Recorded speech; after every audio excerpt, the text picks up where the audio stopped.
thrill of victory and the agony of defeat.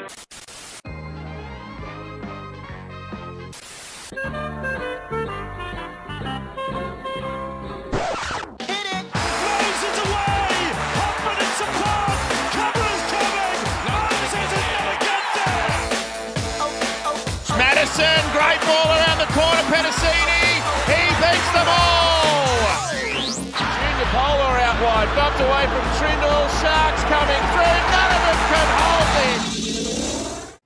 Hello and welcome back to another episode of the Tip Sheet Podcast. As always, I'm your host John, also known as 4020, and joining me to, on the right of the stream or video, that way there is my good mate Sixties, big fella.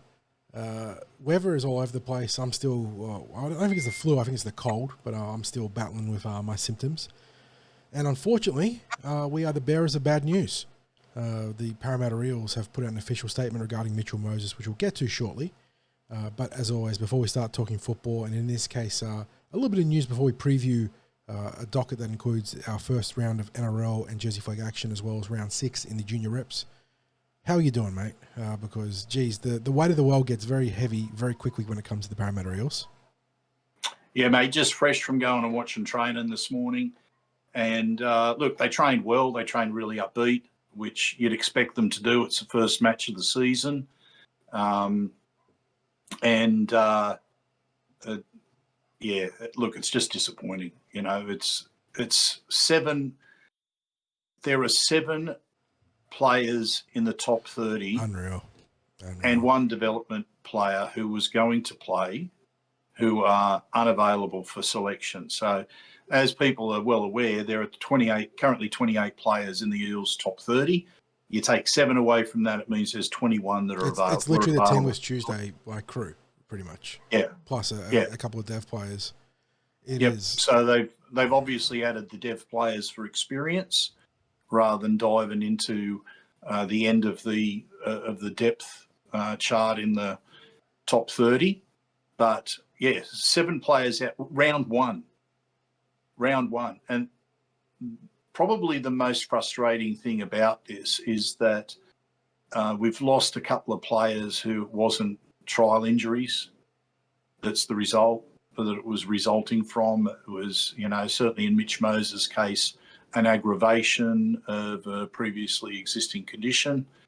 We'll talk about that shortly. Yep. But, we've got players who haven't quite been ready for round 1, who were coming back from injury in their rehab journey, some that got a little bit nicked up during the pre-season and aren't quite ready for round 1. It's just after the last 2 years, we were due for some good luck, 60s, and it felt like we were there. Like going into that West Tigers trial, it looked like the roster got through unscathed. I think the only concern we had was that Richie Pennicini didn't play that weekend. And, then he turned up on the injury report with a very minor AC joint sprain, and he's even been named in the Jersey Flegg this week. Yeah, he will play in the Jersey Flegg. Yeah, so it was like, we are sweet, we are Gucci. And then suddenly it has just spiraled out of control. I mean, we've got players that aren't on the injury report and aren't in the NRL team as well, which we're trying to account for, that we don't know what their status is. So are they hurt? Are they just, outside of selection? Obviously, no New South Wales Cup this week makes it difficult to ascertain what the full picture is. But God, we were due for some good luck, and it's just evaporated so quickly. And you got to feel for Jason Rolls. Because, as we said the other night, John, welcome to Parramatta. Yeah, this is such a welcome to Parra moment for the big fella. And he wouldn't have gone to Melbourne saying that we are odds-on favourites.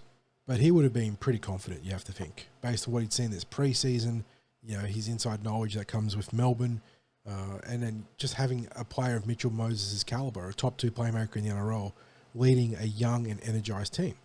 And then suddenly that was just completely unravelled. John, I can guarantee you that Jason Rolls and the coaches were excited about playing Melbourne in the first round. Ultimate round 1 litmus test. They would have been fired up for it. Yeah, absolutely. Like they really saw it as not just a great challenge, but as you said, it's a litmus test. It's exciting that their first game is against a team that's a competition favourite. Mm-hmm. So It's literally a free shot for them. Minimal expectations. Now, to that extent, it still is because the expectations are a hell of a lot lower right now out in the rugby league world. I think the odds are just about blown out. But look, we won't. I want to get back to our shout outs. Yeah, our usual round of. I was about to try and steer us back there too. I just realised how out of control we got and how fired up we were with just the shittiness of our luck as Parramatta fans. But yeah, as you're saying, John, it's almost akin to our instant reactions where the emotions were taking. It is the blood's running hot, and you're trying to keep a lid on things. Oh. The instant reaction, of course, the podcasts that we have where we're flying by the seat of our pants and we don't have a run sheet that we're operating by, and it was feeling very much like this. This is the preview podcast is generally it's a fairly structured podcast. It's just pretty much the same run sheet every week. But, so before we get into talking about that update that's just come out from the club about Mitch Moses, just a couple of shout-outs, first of all, to our sponsors, Star Partners Real Estate, Auburn, Narellan and Parramatta. Fantastic ongoing support that they've had for us in what we do. Shout-out to Parra Leagues who sponsor our junior coverage. And we've got 4 junior matches that we are looking into for this weekend as part of this preview. It's a big day out there at Eric Tweedale Stadium. Also, a mention that we have put up on our socials about their sponsorship opportunities with the Cumberland Throw. We'd love to hear from you if you'd like to partner with us. Look, we're going to be, I guess, not shy in saying that we're very happy to be the most trusted Parramatta Eels Rugby League website, because that's exactly what we are. We're a rugby league website, nothing else. We concentrate on the Parramatta Eels. We don't get into any nonsense surrounding it. People appreciate that, and we're averaging 100,000 visitors per month over January and February. 800,000 last year. We might be on track to it. Might just be on track to 1 million site visits this year, John, which is really, really exciting. Our 10th year. If you'd love to partner with us, that would be great. And I get asked all the time from people, look, how can I just help out? And we rarely flog this, but you can join our Patreon. And at the moment, we've only got it set at the minimum, which is the $5 a month that people can contribute, which I think a lot of people say, I'll buy us a coffee, like that sort of thing. But if you'd like to help out with what we do, because we do have expenses, and this just helps us to keep churning out our supporter-based, independent Parramatta Eels content. So, please get in touch with us if you're interested in helping us out in some way. So, John, I think that's just about it for the shout-outs. I was just going to say, with those sort of numbers that you're posting, we might get an offer for the Newcastle Knights soon. Oh, mate. Imagine, because you see, we'll use a line that I'm sure Dylan honestly believes in, that is, the Parramatta Eels is his home. And we bleed blue and gold, so even if the Knights came in with $1 million offer, hang on, $1 million. Some reason to contemplate it there, but yes, we are Parramatta through thick and thin. Look, John, I do want to shout out as well to all of our listeners and readers, because when I've just been rattling off those numbers, you've got no idea how much that means to us. Like, to have that many and just people. The response on our platforms, obviously the community that we've helped grow on the Cumberland Throw, the website itself is fantastic, but on YouTube we've seen a lot of comments and a lot of love there too, and on all our other platforms, SoundCloud, iTunes, Spotify. So yeah, thanks to everyone that's helping grow both the Tip Sheet podcast and the Cumberland Throw. Yeah, and I realise it might be a little bit of a put off to see our faces on YouTube, but if you can subscribe to YouTube and watch us on that really does help to get our content out there. So if the glass and we really hasn't cracked. Yeah, exactly. Okay, so let's get into the previews, John. We're going to start with the junior reps because they're in action on Saturday. Oh yeah, just quickly, just to clarify, club statement. Oh, the Mitch Moses, yeah. Sorry. When we were just about to start recording, and you'd asked me to send you any messages on the way back from training if there'd been any official news, and there wasn't official news, but before we started recording, David Riccio, was it Daily Telegraph journal? Broke the report that Mitchell Moses was facing up to 6 weeks out as the club went conservative with his reaction to a stress or potential stress fracture in his left foot, the same left foot that he broke against Manly and was it round 3 last year, 60s? It would have been close to that. We know it was Luke Brooks, wasn't it? Yeah, it was Brooks. Brooks trod on him when he was running down the right side, yeah. Absolutely nothing in it. And then, of course, it's spiraled out a full year now, or pretty much a full year. But Mark O'Neill has since put out a statement on Parra Eels, pretty much confirming that Mitch has had a stress reaction in his left foot, said O'Neill, or O'Neill said. We've sought independent and expert medical opinions, and following this advice, Mitch will be in a moon boot, for those that are following along there, for a few weeks, and is expected to miss 6 weeks of football. Going alongside that, those 60s, was a report last night from Benny Elias, Mitch's uncle, saying that he'd spoken to Moses and was optimistic of a round 3 or round 4 return. I think it's better to err on the side of 6 weeks as a Parramatta fan here and not get your hopes up too high. But maybe there is some room for a faster than expected recovery, but not the way we want to start the season, 60s, because as me and you were doing the very simple number crunching, 6 weeks of, I know it's a 27-round season, but there's up to, 3 buys? Pretty much, 3-4 buys when you consider global buys.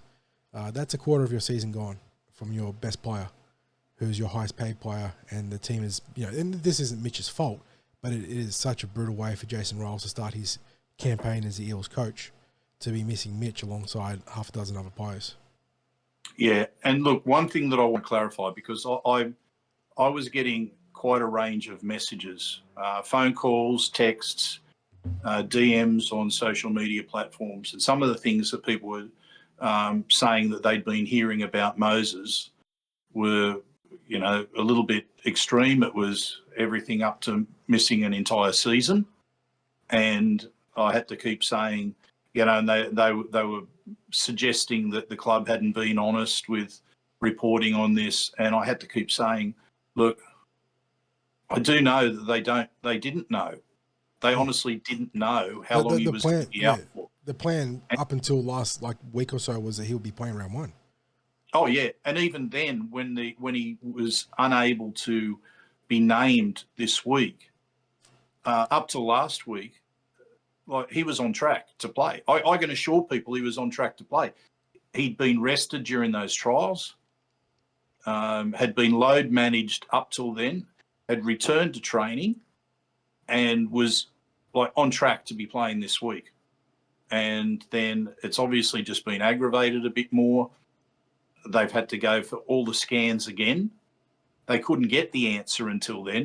They were still hoping, as of yesterday, before the scan results were in, that maybe it'd only be a week or so and that he'd be back. I mean, that's literally how things were. So there was nothing that was being held back as far as the Eels were concerned.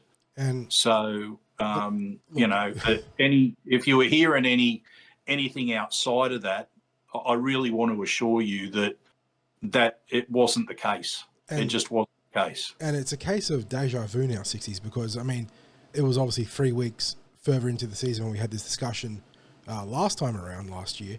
But back then, Moses was also facing roughly a 6-week window out with that initial broken foot. And we were looking at it saying, how do the Eels navigate these rounds? How many wins they need to have in order for Mitch to come back and be competitive? And obviously that fell apart there with more injuries going across the team, and then obviously Brad Arthur getting resold in the end of it. But looking at the schedule, it starts obviously with the most difficult assignment, Melbourne and Melbourne. But the next 5 rounds, I would look at it and say tough, but maybe manageable.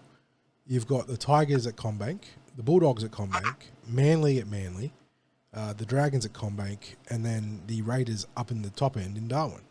And I don't think any of those games are easy. I'm going to put it out there right now. West Tigers, obviously, in terms of 2024 performance, the most obvious bunny in that regard, but they've recruited aggressively and could be a very different team. But each one of those games feels like they could be winnable, even with Mitchell Moses-less Parramatta Eels. We just can't afford any more injuries, John. That's the problem, is that you're balanced on a knife's edge right now, aren't you? Yeah. No one expected to be starting the season with 8 players missing. And, there'd probably be some pessimistic Parramatta supporters that would...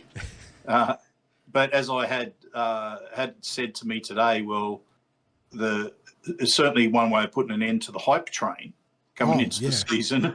And I said, well, the train's it's pulled into a siding at the moment. And it just puts the Eels into another awkward roster position now, because Ronald Volkman gets the call up this week by virtue of Dean Hawkins having a minor, was it hamstring injury? Or quadricep injury maybe? I can't remember. But he's out for 1 week and comes back into calculations against the Tigers. And that means that Ronald Volkman's no longer eligible to be picked if Dean Hawkins is available. Volkman's on a second-tier deal. So that then becomes... they recruited Dean Hawkins for this exact reason, to be a Mitchell Moses or Dylan Brown deputy. But if they want Volkman to play because they like what he does against Melbourne and they like what he's doing at training, they're then forced to then do another top 30 or dev manipulation upgrade situation. So have to monitor that. But, we get Adokar back in round 3. Bowie Simonson projected sometimes between round 4 to 5 based on the injury reports. Who else are we missing? It is just that brutal right now. Where is the official injury Luca report? Moretti, we don't even have on the injury report, though. So yeah, I'm hoping he'll be back next week or the week after. I don't know. I don't know anything. I don't know anything there, other than the fact that he's not available. Yeah, and so looking at the report, 60s, it was a calf strain for Hawkins, due back next week. Yep. Hayes Dunster due back next week, and that's more a case of bolstering the cup lineup. Hayes obviously been on the wrong side of some debilitating injuries in the last couple of years. Sean Lane also due back in round 2, so that bolsters your top roster there. And then Simonson projected round 4, but that could be round 4 or 5. I wouldn't, be rushing him. Gideon Katonga, who we didn't see against the Tigers, round 3. And then Richie Penasini expected to return round 2, but we expect him to play this week. So, the club's got a little get out of that, because Richie Penasini, Richie, is the injured Penasini. Richard Penasini has been named to play. So, some little legal legalese there for you. Yeah, there's a third Penasini brother we weren't aware of. All right. So that gets you up to speed on the Mitchell Moses situation, guys, and we'll talk about it more post reaction, I guess, and sort of how that played out into how the Eels win or lose against Melbourne, and then obviously into the news podcast next week. But let's get on to the previews, because we do have 4 junior rep games, a Flegg game, and the NRL game to get into. Let's power through these junior rep games, 60s. Like you said, it's a massive day out at Eric Tweedale Stadium. We'll be covering all 4 games. I think, prospectively, you'll be able to catch me doing the updates for most of them, 60s, because I probably won't be able to get out there by virtue of just being a plague carrier right now, and I don't want to be infecting anyone else. So I'll be nestled at home doing the updates. But we start early, 10 o'clock a.m. in the Lisa Fioala Cup. Eels versus Panthers. So the Eels played the Panthers last week in the boys' side of things, and now the roles are reversed, with the ladies taking on the Panthers. And they look like this. At fullback, it's Ray Sevilla, Sienna Bonello, and Freedom Crichton-Rapati are on the wings. Georgia Wanzi, Kota Tuamasevi round out an unchanged backline. Sharon Latapu and Tamika Withers are in the halves. Leonia Vane named to start this week. She played off the interchange last week, 60s, and was devastating. And she's been very good as both a starter and a rotational player. She's partnered by Isabella Bell in the front row. The dynamic Bailey Marchong starts at dummy half. And it's a unchanged back row from what we've seen pretty much all season, I'm pretty certain. Kaizen Morgan Pritchard and Mitzi Cairns will be on the edges. Katia Duff is at lock forward. And then on the interchange, Alicia Meza is the utility player. Mero Sivo, Olivia Sala, and Evelyn Kwendu round out the normal 4-player bench, with Deja Vivella and Kavinia O'Callaghan Ohio rounding out the extended roster.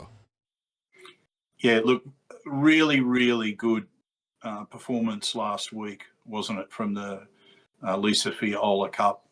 They're continuing on their undefeated ways, and it's... Look, I really like the spine, what the spine does in this team, and I think I think they're really on track to continue their winning ways again this week. And I think from looking at the team list, the Panthers have made 10 changes, like from last week. I'm just having a look at the ins and outs, so people just bear with me as I look down. So the ins and outs, they've got about 10 players listed for the ins and 10 for the outs. So I'm not sure, John, if you're able to quickly check what happened with the Panthers last week. I have a quick gander now. They hack up a lung. I don't. So whether they roll. Oh, you know what happened?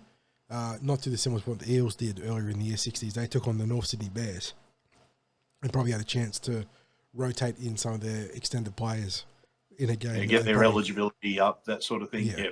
So they probably had their, sort of A minus B team in there and then brought back in all the frontline players this week against Parramatta. Yeah. Now, I think from memory in the trial at the start of the year that the Eels accounted for the Panthers. I expect that to happen again. I expect the Eels to continue on with their winning ways. So that kicks off at what time, John? 10 o'clock a.m. out at Eric Tweedale. 10 o'clock. So coverage on TCT. Also, if you have a Bar TV subscription, you can watch the game live. Otherwise, if you haven't got a dirty cold like me and you live in the area, I do recommend getting out to Eric Tweedale. It's a fantastic venue to watch football. And it's I'll be out there, I think. Probably that'll keep me there between 9:30 in the morning and probably 6 p.m. Yeah, pretty crazy day. Look, I think I got a few breaks. So, I'm paying careful attention here, John, to the starting times. Yeah, so 10 o'clock starting this one, and 60s. You can't take any game for granted. We found out last week in the Tasha Gale that you can get ambushed pretty heavily, despite being a great team.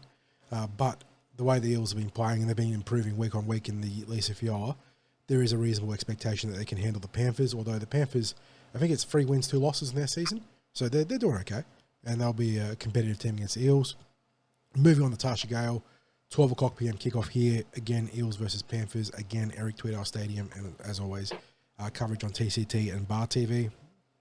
We are missing a player here we've got 2 number 5s. I don't know what's going on here. Let me go see if the Match Centre's got a better team list. Nope. Okay, let me see if the New South Wales Rugby League's got a better team list. No, it hasn't, John. There's nothing. We got some clerical. No, I'm just looking at that. There's no one in on the wing. Yeah, so we got at fullback Dallas Graham-Wivell, Aaliyah Scrivens, and no one named on the wing. I believe last week that was poor thing had a rough game against Cronulla. Let me go back there with our profound technical abilities here. Last week it was Nellie Thomas, sorry. So maybe she's still playing and it's just a clerical error. Wouldn't be the first time that we've seen this with Parra Eels and New South Wales Rugby League. But provisionally right now, no one named on the opposite wing to Aaliyah. In the centres, we have a change with Swalo Lafonga coming in and Jessamine Alawale reprising her role. Well, I think it's in the centres, but she's also named in number 5 here, which is also Aaliyah's number. So wait and see before kickoff. But in the halves, we know these 2 players, Sammy Lee Gunn to Awai and Aaliyah Sufan. So a good pairing there. Front row, Armani Lee Ava'e and Tess McWilliams with Ava Jones at dummy half. Fontaine Tafua, Matoisha Kalepo and Rivoli Arlo in the starting pack. Give me 1 second, sorry. Moving to the bench, pardon me. Shia Tokolich, Kalia Gray, Taylor Falanico and Alana O'Loughlin are the provisional, frontline interchange players. Lilietta Pooley and Anahira Payakau round out their extended roster. Taking on the Panthers here, 60s. If I can get to my ladder quickly enough in the Tasha Gale Cup. We assume they beat Norths last week. Well, they're 2 wins, 1 draw, 2 losses. So let's check this out. You'd assume they would have beaten Norths, and that's no disrespect to Norths, just the weight of the Parramatta and Penrith catchments is that much bigger. Yeah, 28-16 winners over Norths at Blacktown. So Penrith in the midfield here, taking on the Parramatta Eels, who got stunned by the Sharks, who were awesome. Like, frankly, just awesome against the Eels last week. Looking at the ladder here in the Tasha Gale, the Eels dropping their first game there puts them into second on the ladder. They're behind the undefeated Bulldogs, alongside the Sharks and the Roosters, Indigenous Academy, and the Steelers. So a very congested top 5 here. And technically the West Tigers are there too, because they've played all their games and only lost one. So they've got more games played, but no bye. So same points as the other teams there. So it is a very hard fought, contested or congested top of the ladder here. So the Eels need to have this one against Penrith.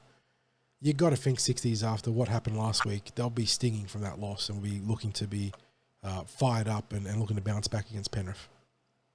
John, I described it as an ambush because they would have been expecting a tough game against the Sharks, but the Sharks just came out, scored from the first set. And then backed it up with another try, and then Eels got the ball, dropped it, and they scored again. So it was very much an ambush. Yeah, it was, I think from memory, it was something like 26-0 at half-time. 26 unanswered points. Yep. Yeah, so the game had basically got away from the Eels from the start. It was one of those games where the tone was set right at the start. The momentum stayed with the home team, and they went on with the job. Now, the part that I guess they can take a positive out of is that the Eels scored the last 2 tries of the game, which if they look at that and think, look, we started to set the platform for this week in the back end of the game against the Sharks, and build from there. You'd hope that there wouldn't be some of the same mistakes that were made last week being repeated again this week. But you know what? A loss like that doesn't hurt because there's a reality check there. You don't get ahead of yourselves. They were playing very good football, very good brand of football, but they were also playing that brand of football against some teams that have been struggling to win. And that was probably the first quality opponent that they'd faced. And I think they would have come away from that thinking, okay, we need to be better.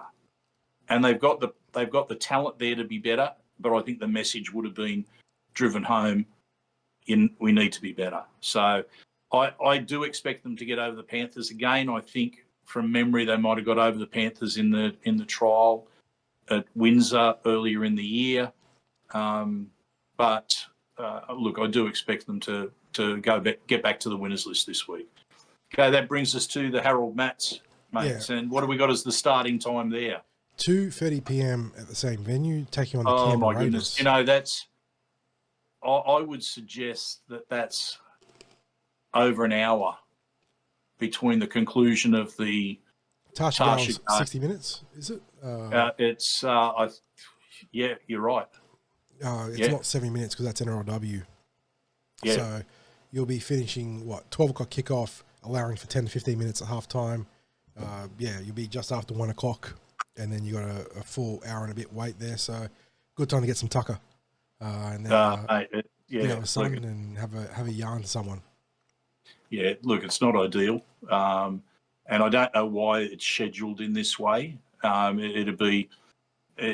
If I'm going to have a gripe about anything, I'd have a gripe about that in terms of the match day schedule. Now, there are obviously people who don't stay for the entire day. You know, they might be there with, they might be family. They might be there for a specific match in the girls' matches or what have you, and are able to leave. But if you're like us, and I'll be there for the day. As people are aware, I write the reports on the Parramatta Eels site for the juniors. I also like to be there in person when I'm blogging.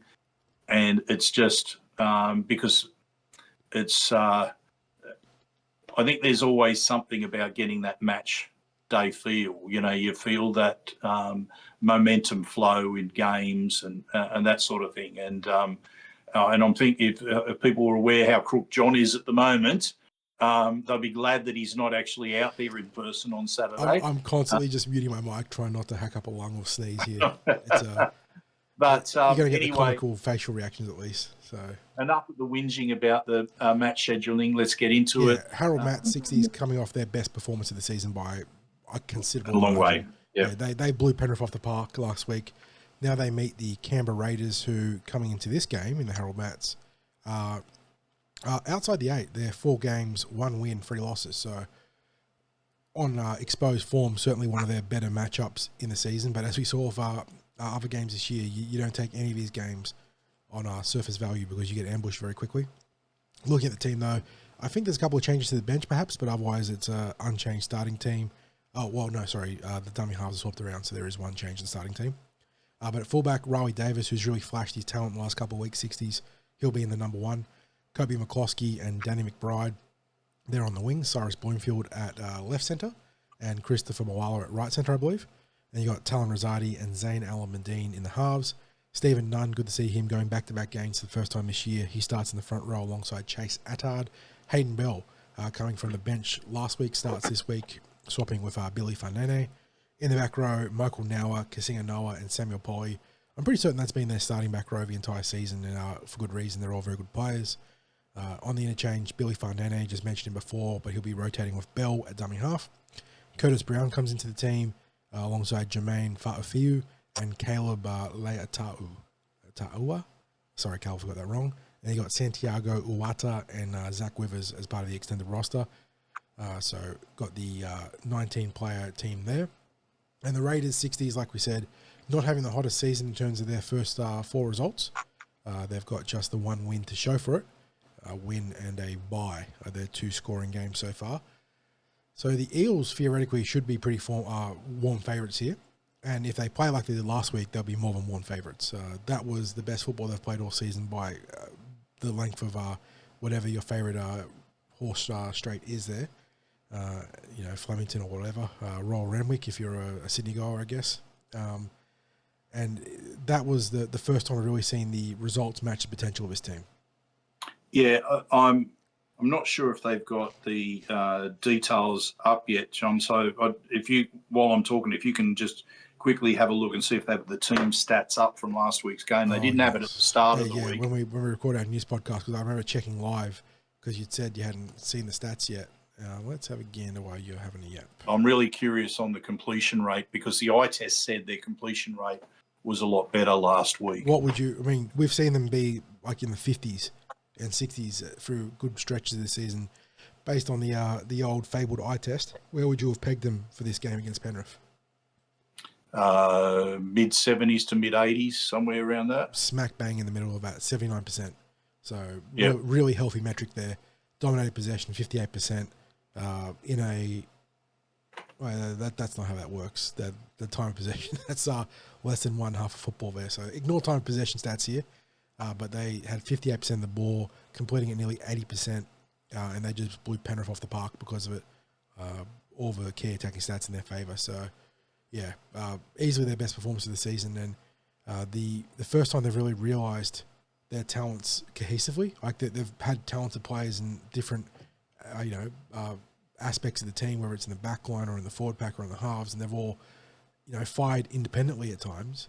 But against Penrith, we saw them working on all cylinders, and that was very encouraging. Yeah, look, I think Riley Davis's inclusion at fullback has been a bit of a revelation. I think he's really. Oh, we got a technical issue. There we go. Sorry, Craig. We lost you for a second there. Oh, you're back. There we go. I'm back. You're I'm back. Yeah. Good. So, yeah, as I said, Riley Davis has added something at halfback. I can say that while you'd lost me, at my end, I'd lost you. Yeah. So maybe just an issue. But it's your end that matters. You're the one doing the recording. So, I think he added something. Look, the spine just functioned really. I thought it was the best performance of the spine. Easily, yeah. And in saying that, that elevation of Bell from the bench to the starting lineup, I think that's indicative of what he produced in the second half of the game last week. He was absolutely carving the Panthers. Like he's a year younger, I believe, as well. So he's had a good season. Yeah. So look, I expect them to continue on their winning ways. They've just like a loss was a lesson for the Tarsha Gale team.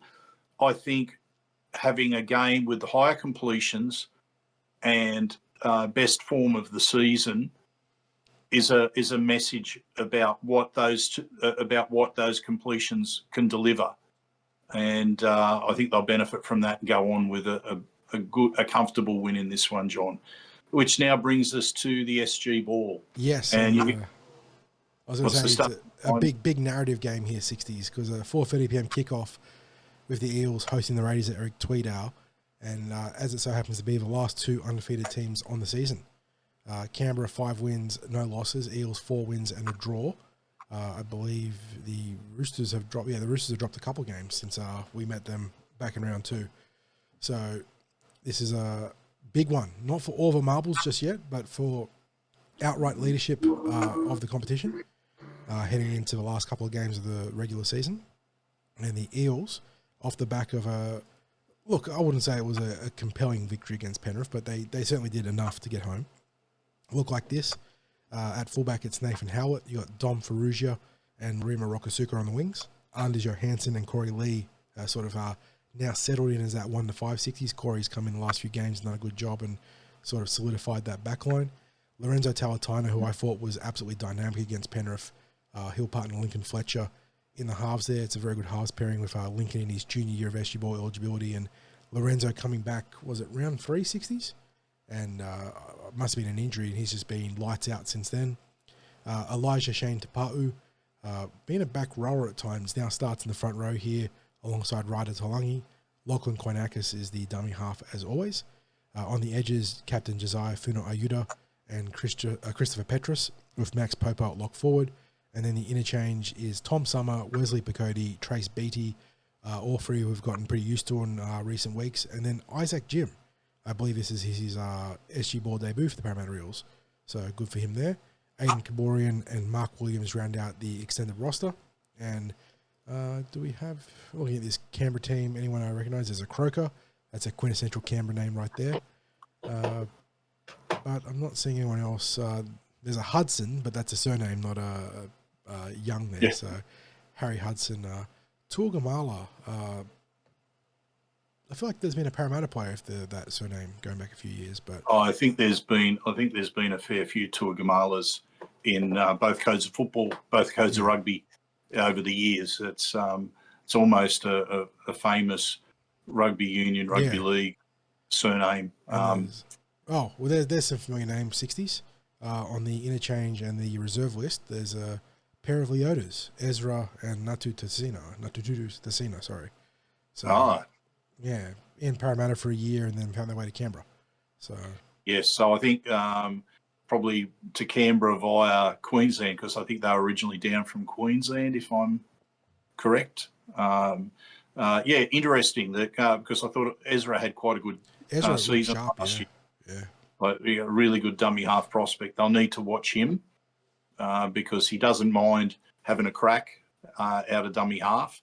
So when he's injected into the game, it'll be be interesting watching what his input is. John, what was the term you came up with for the SG? The cardiac kids, yeah, the cardiac kids. Honestly, love a heart palpitation, mate. That's exactly what that last week was yet again, and they looked like they were a 20 to 30 point better side than the Panthers. The Panthers had only won one game coming into last week. But the errors, can you tell me what the completion rate was in that game, John, if you can go back and have a look? Because I have to think that it would have been, the eye test tells me it was in the 60s somewhere. Let's see if 60s on the 60s is right. What do we got here? No, 71%. So on the lower end of the acceptable spectrum here.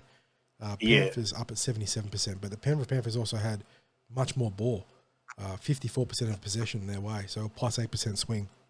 So Eels, the dominant team for large stretches, but when they let their foot off the throat, they did it in a big-time manner. Yeah, look, I just felt that there were certainly errors that came. I mean, not that there's a good time for an error, but it honestly felt like every time they were going to threaten to kick away, that they just would let the Panthers back into the game.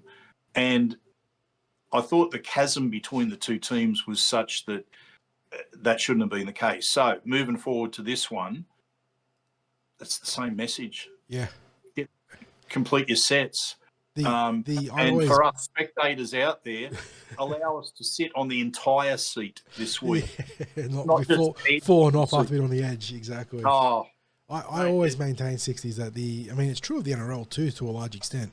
But the coach that can just figure out a way to get their team to hold the ball for 80% of the time in the junior reps, you're going to win like premierships. It's crazy. And it's easy to undersell how big fatigue and just the speed of the game can influence these results. But sometimes you it was hot out there last week, John. Yeah, but sometimes you just see very basic errors, not from just the Parramatta Eels, from everyone. Like the lack of attention to detail and playing the ball, which has been a huge point of emphasis from the central body. That sort of stuff shouldn't happen. And that's certainly been as much an issue for Parramatta's opposition as it has been for the Eels. But like I said, the coach that can crack the code and that sort of thing, well, they're probably going to go down as a Hall of Famer. Yeah, absolutely. John, you might actually be able to provide some updates. Here I am, I'm throwing this on you, of the Jersey Flegg game, because I think it's a 1 o'clock kickoff, which might sit somewhere between the girls and the boys in this schedule. 1 o'clock kickoff lands at smack bang between the final moments of the Tasha Gale and then that big window into the Harold Matthews. So we'll have to figure out logistically what we're going to do there. Me and you will bang something out there, and maybe I'll cover if someone's going to cover the Jersey Flegg game, it's going to have to be me, because you're going to be. Yeah. I'll be at Granville. Exactly. So if I. And this is probably no point in talking in front of our audience here, but it might well be that I cover the Harold Mats or the start of the Harold Mats before I throw back to you. We'll figure out the logistics so fans get as much coverage as possible. So but it's look, we would have loved to have been there out at Hammondville Oval to watch the Eels take on the Silktails, which is the Fijian team in the Jersey Flegg. I'll let you run through the team list, John, because there are some names that will be very familiar. Yeah, we haven't got a full team list yet. We've only got one player on the bench, so good luck to the Parramatta Eels. But it's a good-looking Flegg team. 60s, even considering some players are unavailable due to injury, or at least we suspect due to injury based on what we saw in the pre-season trials with guys leaving the field. But at fullback, showing his versatility in the spine is Arthur Tweedale. Obviously impressed at 5'8" in senior football 60s, but now goes back to his more familiar custodial role in the number one. Araz Nava played in the centres during the preseason. He'll start on the wing here. And with Bradley Avery on the other flank. So our first proper look at Bradley here.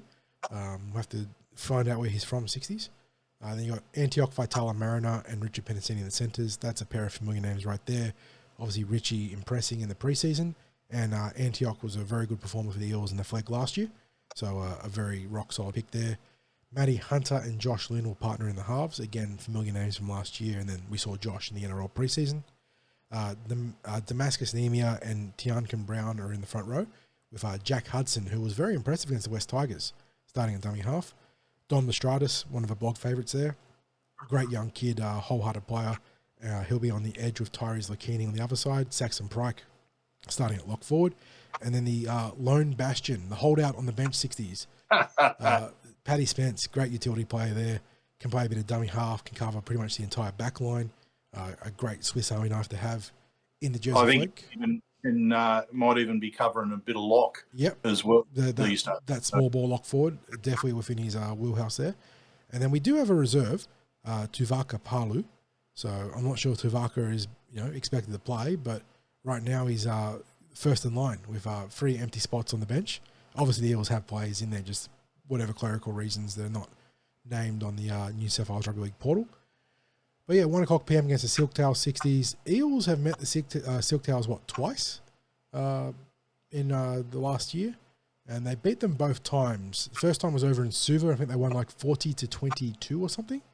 And then late last year they met again, and it was actually a tighter affair than we expected. I think it was 28 points to 14 or something in that ballpark. I'll be very interested to see how the Silktails have grown. They're positioned in Sydney for this one. It's a home game for them at Hammondville Oval. So they're obviously splitting their season between Fiji and Sydney, which makes a lot of sense. But Eels should be pretty warm favourites here, but Fiji certainly not going to be lacking on talent. It'll just be infrastructurally how they sit after a year in this competition. John, there's quite a collection of players in this Eels lineup who have either A, spent the pre-season with the NRL training, or B, had a run in the trials for the Eels in the NRL. There is the pack. That pack is very, very strong. It's very, very strong. And you know what? They've got a back line I'd look at that at the start of a Flegg season and say, you know, I'd say it's one of the better back lines that's in that competition. So when I'm calling the pack the strength and then saying the back line as it stands right now is one of the better ones in the Flegg competition, I'm expecting them to do well. What we don't know is what's happening because of the names not listed on the interchange. We don't know whether they've got injury issues. There would normally be a real flow-on effect with the players that are unavailable in the NRL, because you probably would have had players from the Jersey Flegg called up to New South Wales Cup if New South Wales Cup was playing this weekend, but they have a bye. So that reduces some of that pressure, and as you see, there's those players who've spent the pre-season training with the NRL that are still age eligible. So Parramatta's been able to drop them back down. And if you've got everyone fit and well, the likelihood is they'll play maybe most of the season back at that grade level, and be brought up maybe in the latter part of the season for a bit of experience in open age football. But as soon as injuries strike, like if the injury situation doesn't improve next week and the New South Wales Cup are playing, they're going to get the priority, I would think, in terms of the players that are put into Cup. So, interesting, John. I'm expecting them to win and win well. Just doing a quick background check. I think Bradley Avery might have come to us via Melbourne Storm via Perth. So maybe someone brought up by, this is not me making any sort of official connection, but some tied to Jason Rolls maybe. Who knows? But definitely interesting one there. So, yeah, I think the Eels should be winning this 160s. Again, keen to see what sort of year-on-year growth that the Silktails have undergone, because that's obviously one of the big development pathways for rugby league internationally now as part of that sort of push into the Pacifica.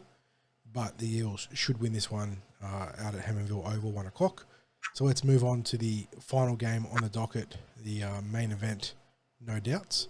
Rounding off the week 1 action in the NRL at 4:05 p.m. kickoff, Amy Park, Melbourne.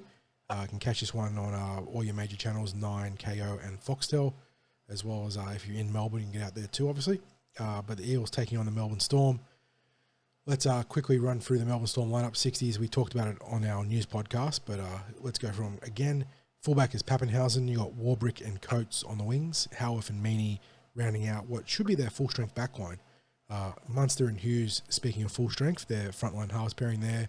Stefano Uto Ikamanu and Josh King, their starting bookends. Captain Harry Grant at dummy half. Sean Blore and Eliasa Katoa are on the edges. Trent Loiero is the lock forward. Tyron Wishart, Alec McDonald, Tui Kamikamifa and Lazarus Va'alepu round out their interchange. Probably the biggest notable absentee there, Nelson Asofa Solomona. Otherwise, Melbourne pretty much ostensibly full strength because Naz is good. Of course, because they play Parramatta. Naz is good for a penalty or 5 as well, so that might be a boon for them as well.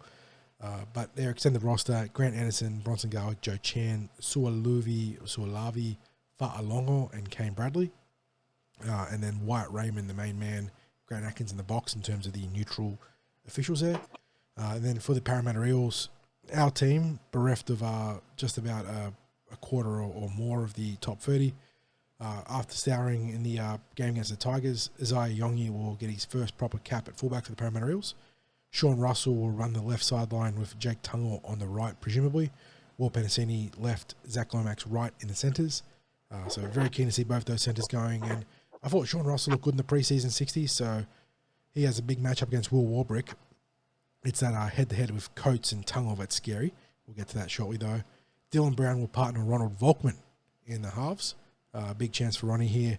to impress alongside Dylan.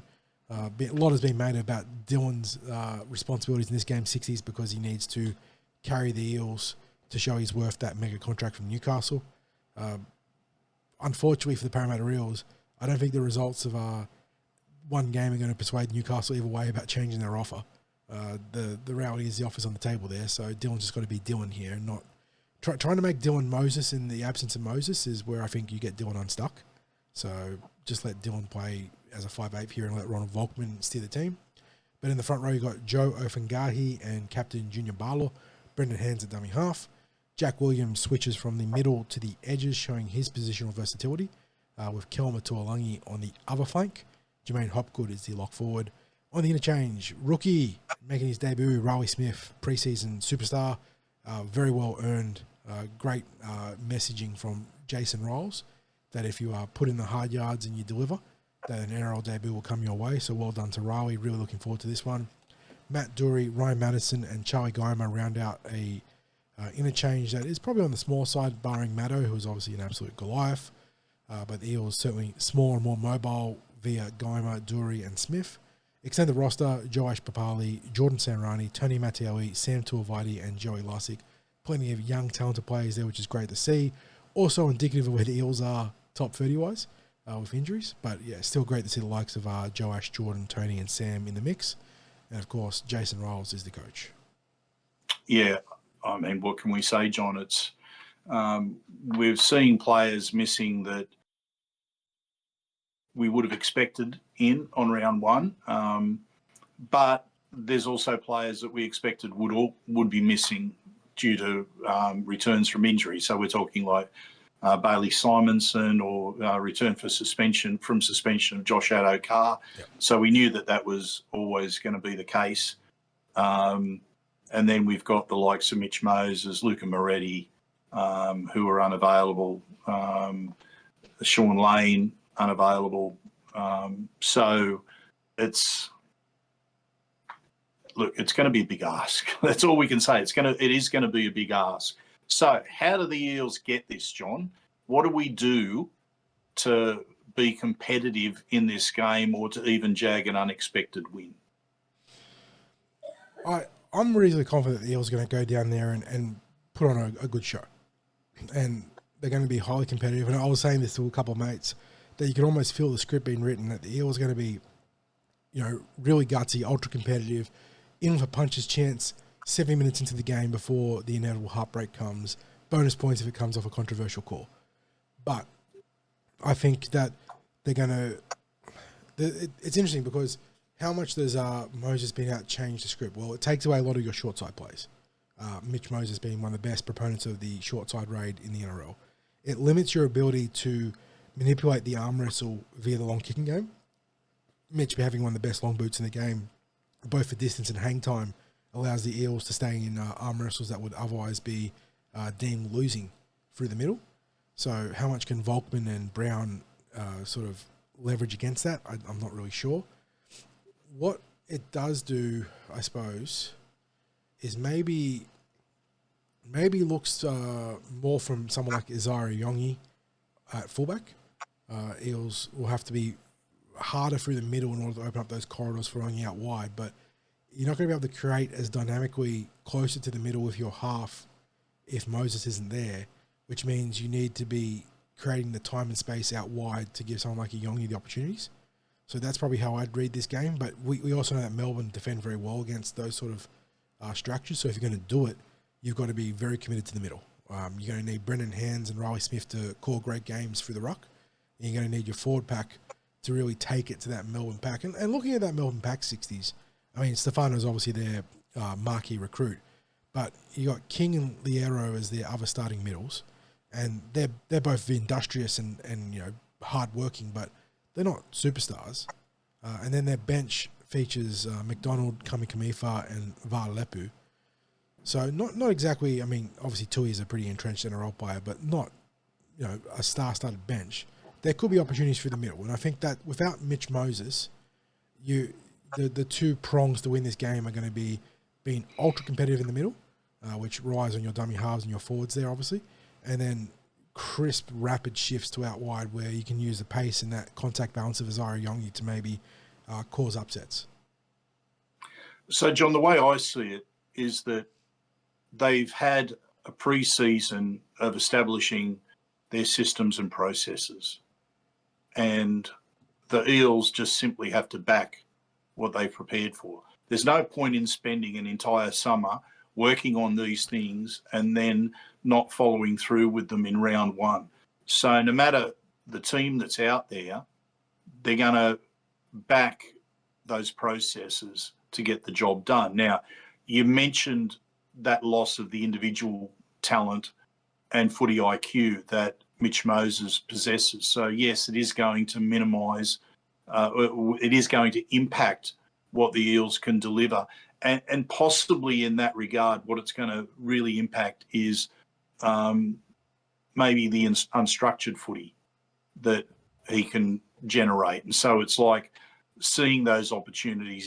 He's good at counting numbers. So you talked about seeing those blindside plays, executing those. Not just the long tactical kicks, but maybe also just that variety of kicks that he's got in his kit bag. So they're going to miss that. Not to be slept on is the extra defensive fragility that'll be on the right edge now, because not to discredit Ronnie Volkman, but Moses is a bit of a terrier in defense these days. He'll miss tackles, but he gets stuck in there and makes up a lot in cover defense. So you're going to need a. And what he is too is he's a good communicator. Oh yeah, right? yeah. So he's going to be yapping all through a game, yep. Mitch Moses. So you're going to miss that talk element there. He hasn't been selected as the captain for nothing. He was a halfback who was an organiser, is already going to be talking a lot. So they're going to miss that. And as you say, they're going to miss that defensive prowess from him because all halfbacks are going to get targeted in defence for a start. They'll try to run bigger men at the naturally smaller men. Now, what Mitch Moses has become very adept at doing is if he doesn't bring them down himself, he slows them up. And sometimes I think he doesn't get enough credit for what he does defensively. So, yes, it's going to impact that defensively. And that's not putting Ron Volkman down in any way, but you're talking about a massive difference in the number of first-grade games played. Volkman showed against the Knights that he's already added to his game in this short time at the Eels. Now, people look at the performance in the second game and go, well, he didn't go as well in that game. But I would also suggest to you that in that game against the Knights, he probably had fewer first-grade players around him in that game and went particularly well. So I think we shouldn't burden him with expectation, but at the same time, we shouldn't write off what he's going to be able to contribute. The other thing, too, about Ronnie Volkman is he's a Parramatta Eels junior and he's finally getting to make a debut for his junior club. And that is a big deal for him. Look, the positives in some of the changes, the energy Rolly Smith's going to bring to the game, right? So now energy was actually probably one of the major strengths of Brendan Hands, because one of the things that we always praised Brendan for was the energy that he'd bring to the game when he was coming on, when he started off last year the year before, in his first grade debuts, when he was being brought off the bench, he was adding that level of energy that we're now looking for from Riley Smith. So both players are going to be very good at leading the line speed. We want that good line speed against the Storm. I think that will be maintained. Where the Storm have this massive advantage is, of course, with the star players that are there in their team who can do the unexpected, yep. who can play that unstructured Cameron football. Bloody Munster and Harry Grant in particular. Yeah, absolutely. So the Eels can't afford to switch off. The other area where they've got an advantage is the aerial skills of Xavier Coates. Like there's very few that match him in the NRL, and that's going to be a tough ask. I think would he be matched up against Jake Tungor? Yes, it's Coates versus Tungor. Coates on the left, Tungor on our right. Well, that's what we expect based on what we saw in the preseason. Yeah. Now people are suggesting, oh well, you just swap around a Lomax with Tungor in defending, but one of the things that a coach doesn't want to do is they don't want to make disruptions to the roles that these people have been learning and expected to play within, the structured football that's there. Now, I don't know what the Eels are going to do with, if they've got it up their sleeve, that if it is looking ugly or is going south, that they swap things around in defence. But, again, you have to trust that the players that are there know their roles the best and are going to be able to best execute those roles. On the other side with Sean Russell, he's not too bad in the air, and he's pretty good at AFL type takes. I'm confident he'll match up reasonably well against Will Wardbrick.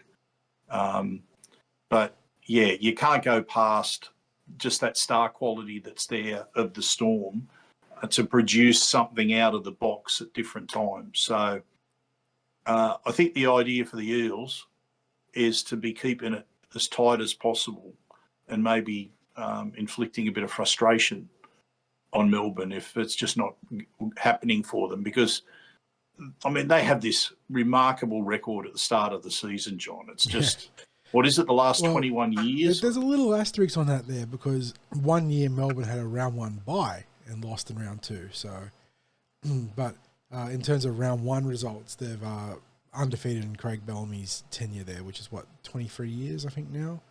So, or is this the 23rd year? I lose track. So, Seattle had. We should have taken them the year when it went into extra time, which was 23, I think.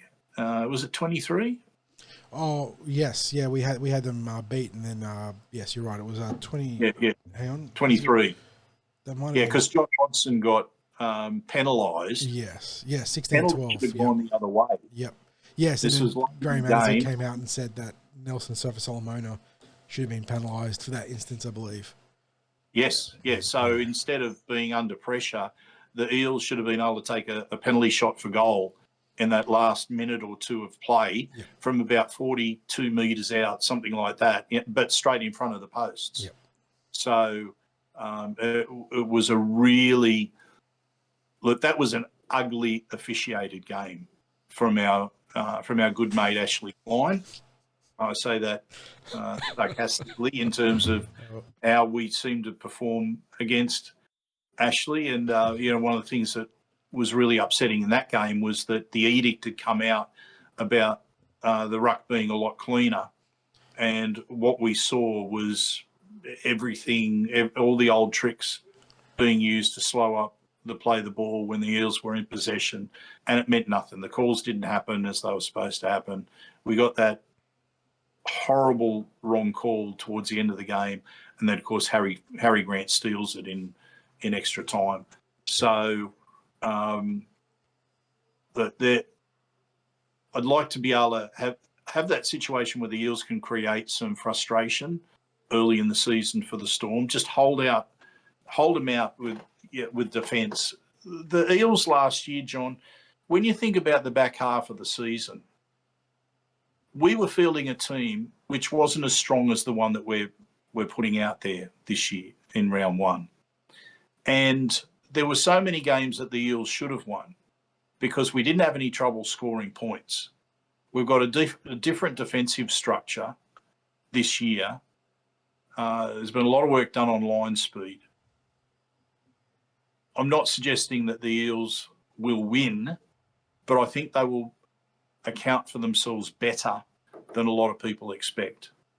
So I think it's just about time for our predictions, John. Yes, I think it's a nice place to take the podcast to.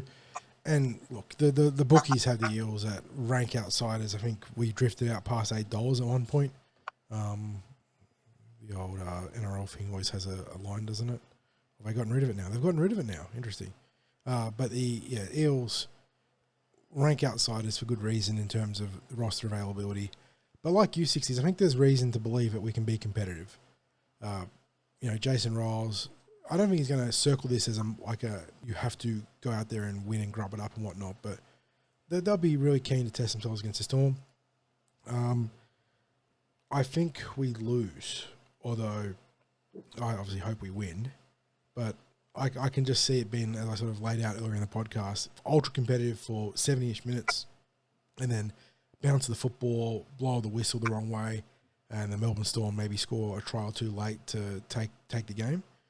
But I am very keen to see how the Eels go in this new regime. Ronald Volkman gets a great chance to showcase his wares here. Hopefully doesn't feel the need to overplay his hand trying to be Mitchell Moses. It's key for him to go out there and be Ronald Volkman. And yes, you got to replace a lot of what Mitch does, but you don't need to be Mitchell Moses. You need to be Volkman.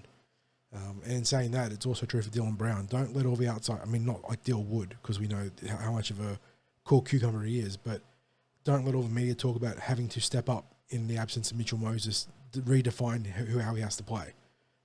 He just has to be Dylan Brown. Exactly. Dylan Brown. Exactly. The moment he tries to be Mitchell Moses and not Dylan Brown, you're wearing two left shoes. And it makes it so awkward for him. Go out there, be Dylan Brown. And the reason I want him to be Dylan Brown more than ever is because he now has a fullback who perhaps accentuates being Dylan Brown even more. Isaiah Yongi is a perfect archetypal match to a running 5'8" from Dylan Brown. And I think that's where the Eels can cause a lot of problems for the Melbourne Storm, is if Dylan being Dylan and causing all those half breaks that he always does can find Isaiah Yongi off his hip. I think this game could open up surprising amounts. So in saying that, I think Melbourne do win. Hopefully it's not a high scoring game. I think that'll be something that Jason Rolls will be keyed into, is minimising the points and turning it into a more defensive orientated game. So in that sort of vein, I'll go for a 20-16 win for Melbourne. First try scorer for the Eels. Oh, it's got to be one of the new boys, right? Iongi, Lomax, Volkman, Jack Williams, Riley Smith. We've got some options here, 60s. I'll keep it boring and go with the fullback, Isaiah Yongi, who I think, if the Eels are to steal this one, to snake a win from Melbourne, he's going to be close to best on field. But I won't give him best on field because that'll be Dylan Brown. So if the Eels are to win, I think the 1 and the 6 are just going to be so crucial. Obviously, it's going to be a 17-man operation. You're going to need, like I said earlier in the podcast, your ruck have to just go to war against Melbourne, and then your edges have to be crisp and clean. But in saying that, I think for the Eels to win, you're going to need your 6 to star. And so between him and Iongi, I think you can get your first try scorer, MVP, or best on field combination. John, seeing as though it's the start of the season, I'm going to look for the way that Parramatta can win it. I mean, the head says it can't be done, right? But I still have.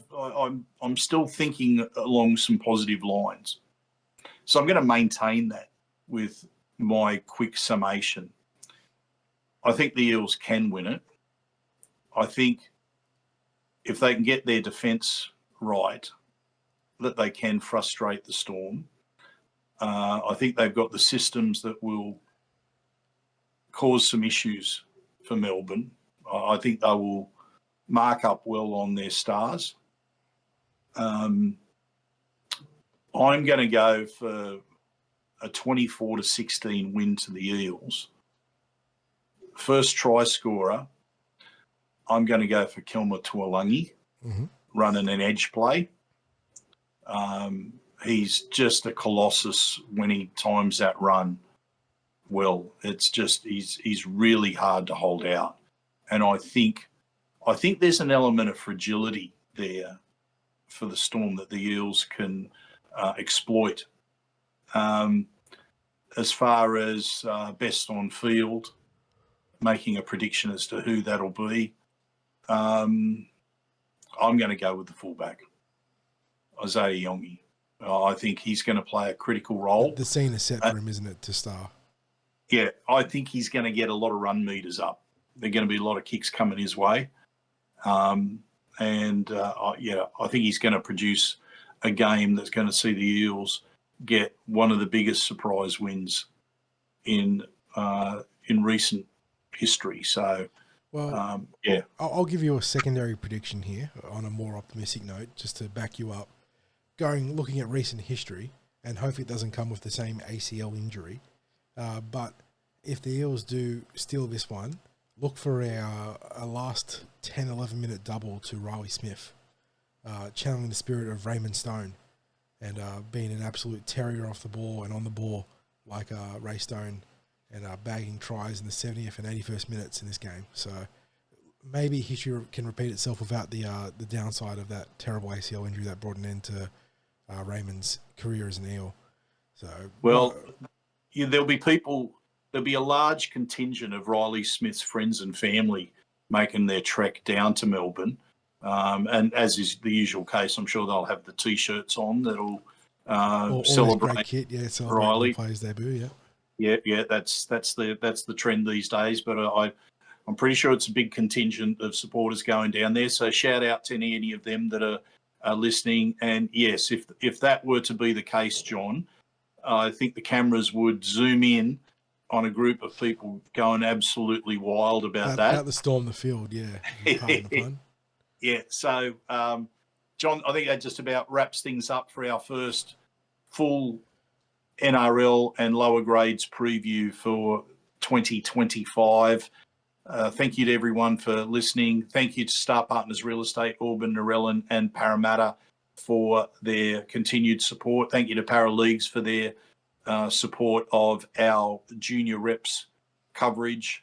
And also just that reminder, if you have a business you'd like to, and you have a passion for the Eels, want to partner with the #1 Parramatta Eels supporter website, just get in touch with us. You can get in touch with us through the comments, or you can send an email to us at thecumberlandthrow@gmail.com, and we'd be more than happy to hear from you and have a chat with you about that. And John, as I always say, go you mighty Eels.